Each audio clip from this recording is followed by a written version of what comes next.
long answer, but I thought a lot about it.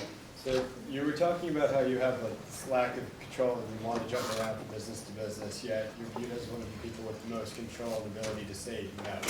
How many companies is enough to keep you interested and kind of take under your wing, and then when you get that to that point, is that when you start looking for more, or decide to take on something else, or is that just a consistent flow? You know,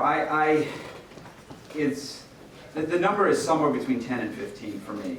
That's the number of companies that I can work with on a regular basis. I got off the board of Twitter because Twitter didn't really need me anymore.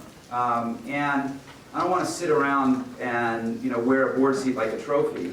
And so I never went on the board of Zynga. I know Mark very well. I've known Mark for 20 years. I knew he could build a company. He didn't need my help.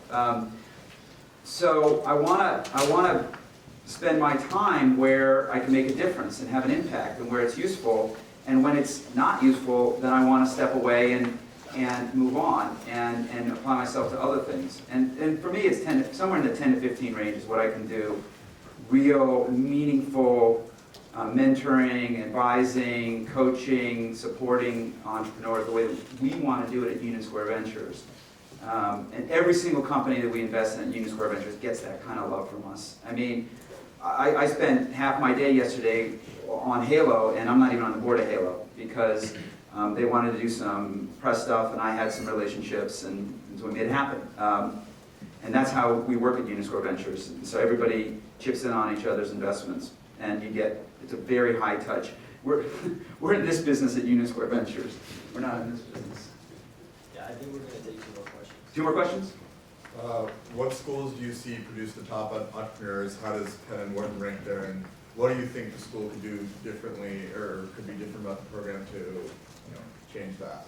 Never thought about that question. I literally don't even know where a lot of the founders of the companies we've invested went to school. So I don't have a point of view on who produces the best entrepreneurs. I do have a point of view about what schools like Penn/Wharton can do, and I think what it is it's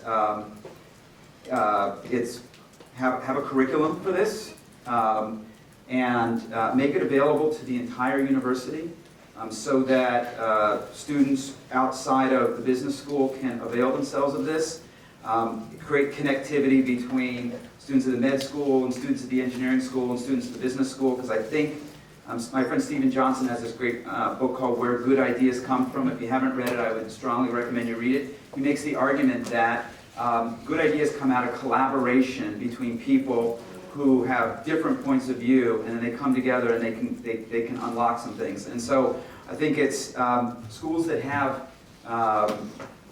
business schools, engineering schools, medical schools, science, good science programs, physics programs, chem programs, things like that, I think are going to ultimately be able to create the kind of diversity of teams that you want.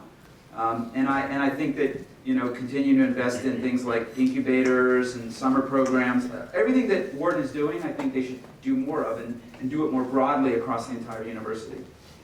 Last question. Yes? I noticed on your timeline you had, I think, 3 crowdfunding platforms that you ran by it pretty quick.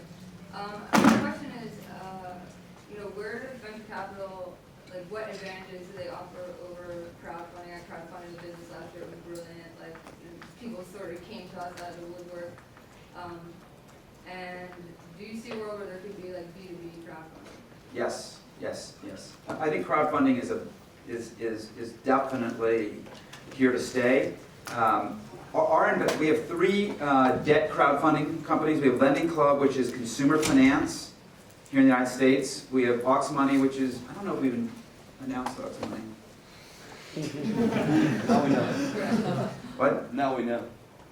Write it on the table. Yeah, right on the table. Consumer finance in Germany, and Funding Circle, which is business-to-business, small business lending in the UK. And then we have Kickstarter, which is not equity or debt. Kickstarter, as you probably all know, is kind of a patronage model, or a futures market for product. one or both of those, probably both of those really at the end of the day. We've not done anything in the equity crowdfunding market, although I think it will be, a good business. And I think that there's a role for crowdfunding because I think it allows people to get capital, particularly early on, when it's really, really hard to raise capital, and to move their project forward without having to go to the venture capital business. I think it's actually good for venture capital because anything that's good for entrepreneurs is good for venture capitalists. There's this idea that these other sources of capital compete with venture capital and ultimately crowd us out of the best ideas. And I mean, that's true at the margin, but ultimately entrepreneurship is the raw material for the venture capital business. And I just gotta believe that anything that's good for entrepreneurship is good for venture capital. So I think crowdfunding is great, and I'd like to see more and more of it. And with that, I think we'll wrap.